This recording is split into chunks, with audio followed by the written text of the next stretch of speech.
Yo. Voilà, du coup, il y a Massimiliano qui vient me prendre en stop. Et en fait, c'est un chanteur. Non, chanteur, je joue la musique, Il je joue la joue la musique. guitare. Il joue la guitare, voilà. Je joue la guitare, si. Je vous mets le lien dans la description. Allez voir ce qu'il fait, c'est pas mal. Bienvenue à Brindisi. Trouver un spot aux abords de la ville n'a pas été simple. En arrivant, je visais ce barrage. Mais il est cerclé d'une clôture que j'ai dû contourner. Heureusement, moi et les buissons, c'est une longue histoire d'amour.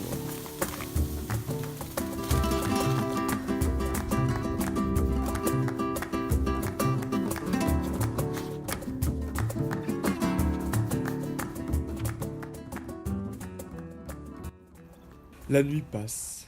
Au loin, les lumières du barrage déchirent la sombritude. Puis le jour se lève. Je vous laisse apprécier, vous ne verrez plus un brin d'herbe d'ici la fin de cette vidéo.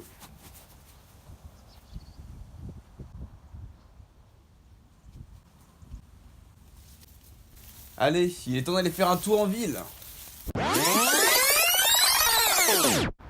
Brindisi est une cité italienne normale avec ses vestiges archéologiques, ses belles fontaines, ses bébés moches et ses monuments à la gloire de Mussolini.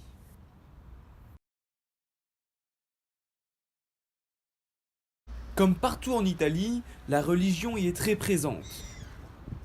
On la retrouve littéralement à chaque coin de rue. Mais bon, il y a encore 2-3 lacunes. Par exemple, je savais que la Bible était ouverte à interprétation. Mais de là à faire venir Jésus en avion, c'est un peu fort. J'en ris, mais derrière, ça se traduit dans le comportement des gens. J'ai quelques exemples pour vous. Il y a quelques jours, j'étais sur la place de la gare à manger un sandwich, à me fabriquer un sandwich. Et là, il y a un type qui s'arrête devant moi. Il me raconte que quand il était jeune, il a été arrêté pour avoir utilisé des armes. J'ai pas tout compris. Il me raconte qu'il est en prison. Et il fait sous-entendre, bah comme toi, tu vois. Genre, il me fait sous-entendre que moi, en fait, je suis une mauvaise personne.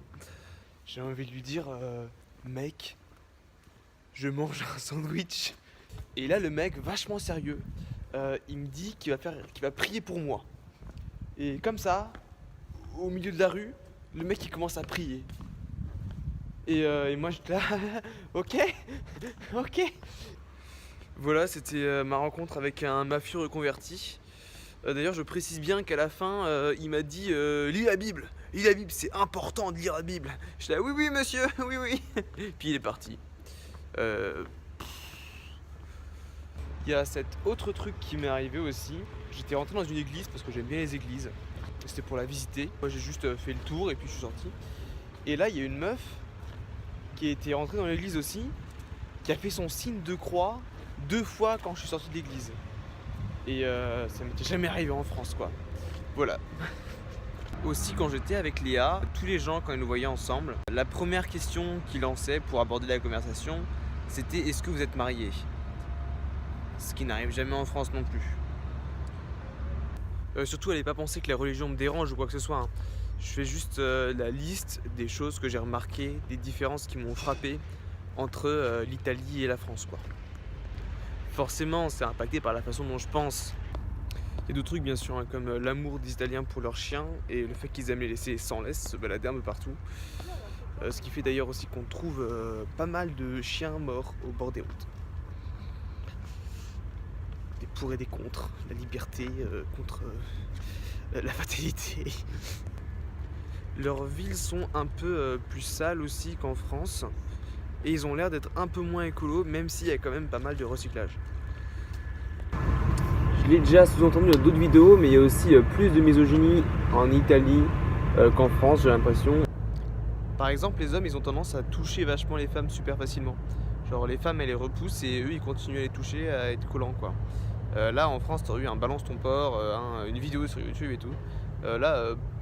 C'est juste les mecs qui sont collants, quoi, genre méga collants et ils ont l'air d'être un peu relous, quoi. Ouais. Les femmes sont aussi plus dures, entre guillemets. Elles ont l'air assez... Les femmes se maquillent beaucoup aussi. Elles ont tendance à porter des vêtements qu'en France, souvent les femmes elles osent pas porter. Ici les femmes elles osent porter carrément ces vêtements là. Genre des jupes, des trucs léopards, des trucs comme ça. En France, il y a plutôt un blocage là-dessus, je dirais, ouais. Parce que les filles sont assez rapidement traitées de salopes, de putes, de cagoles, tout ce que tu veux. Il n'y a pas ça ici, j'ai l'impression. Enfin, beaucoup moins en tout cas. Il n'y a pas cette obligation d'être habillé sobrement ici. Souvent les gens sont habillés pas du tout sobrement. Genre les mecs très souvent ils sont en costard et ils sont avec des meufs qui sont comme je viens de le décrire. Et genre les Italiens sont pas sobres. En termes d'aliments ils sont pas sobres. D'ailleurs de manière générale ils sont pas sobres. Ils parlent vachement fort les Italiens. Au téléphone ils crient au téléphone, c'est impressionnant. T'as une fille qui traverse la route avec son téléphone et elle parle tellement fort que toi t'es au bout de la rue tu l'entends. Tu sais pas ce qu'elle dit parce qu'elle parle en italien mais tu l'entends quand même. J'avais déjà été en Espagne et c'était pas autant que ça. Les femmes, certaines femmes plutôt de la basse société, classe plus basse, qui parlaient vachement fort, mais moins qu'en Italie. En Italie j'ai l'impression que c'est tout le monde quoi. Les Italiens ils adorent aussi les grandes places ou alors les grands ronds-points avec des putains de statues énormes dessus. Ça fait très puissance, très ça en impose. Un peu comme ce qu'on peut avoir place de la République à Paris quoi. Exemple, ce truc là. Voilà, c'est gros, c'est violent. Tu prends ça en pleine face, tu marches dans un petit port et tu tombes là-dessus quoi. Alors que Pressindy c'est pas une ville badass et tout hein. Ça rejoint un peu leur côté très militaire. Ils ont beaucoup de militaires qui circulent partout tout le temps. Ils ont des vieux avions de chasse qui passent tout le temps dans le ciel. Il y en a 2-3 en France, mais pas autant qu'ici. Et en plus dans plusieurs régions, quoi. Genre aussi bien à Naples que ici dans le Talon, quoi. Je pense qu'ils ont une grosse culture du virilisme, etc. aussi. Il y a un mec qui voulait me parler et il m'a chopé par le bras comme ça, quoi. Mais c'était pour me parler, mais gentiment, pour me donner un conseil. Et moi, sur le coup, j'ai pas compris. En plus, c'était un vieux. Je me suis dit, ouais, il doit pas vraiment être conscient de ce qu'il fait. Mais en fait, après, j'ai vu d'autres hommes faire ça, encore d'autres hommes que moi. Et en fait, c'est quelque chose qu'ils ont ici, d'affirmer vraiment leur virilité. C'est moi le mec, c'est moi qui gère. Regarde, je suis fort. Pareil, quand il serre la main assez fort. C'est boum, il s'impose, quoi. Mais plusieurs fois, j'ai été choqué par leur générosité aussi. Ça m'est arrivé que des gens me proposent de l'argent. Genre quelqu'un vient me voir dans la rue et me parle de 50 centimes. Et moi, je comprends pas. Je crois qu'il me demande de l'argent. En fait, le mec, il se prend la tête pour me donner de l'argent. Alors que j'ai pas l'air si pauvre que ça. Je veux dire, j'ai l'air d'un touriste un peu perdu éventuellement.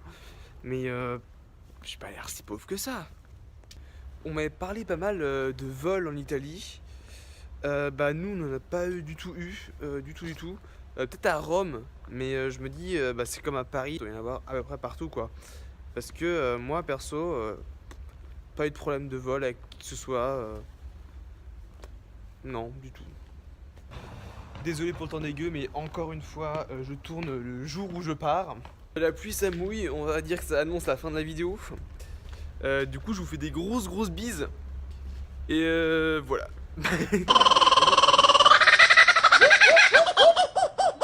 Sinon, je voulais vous remercier pour avoir partagé la dernière vidéo. 3 abonnés en plus, c'est cool. Surtout, changez rien. Je vous aime. Merci.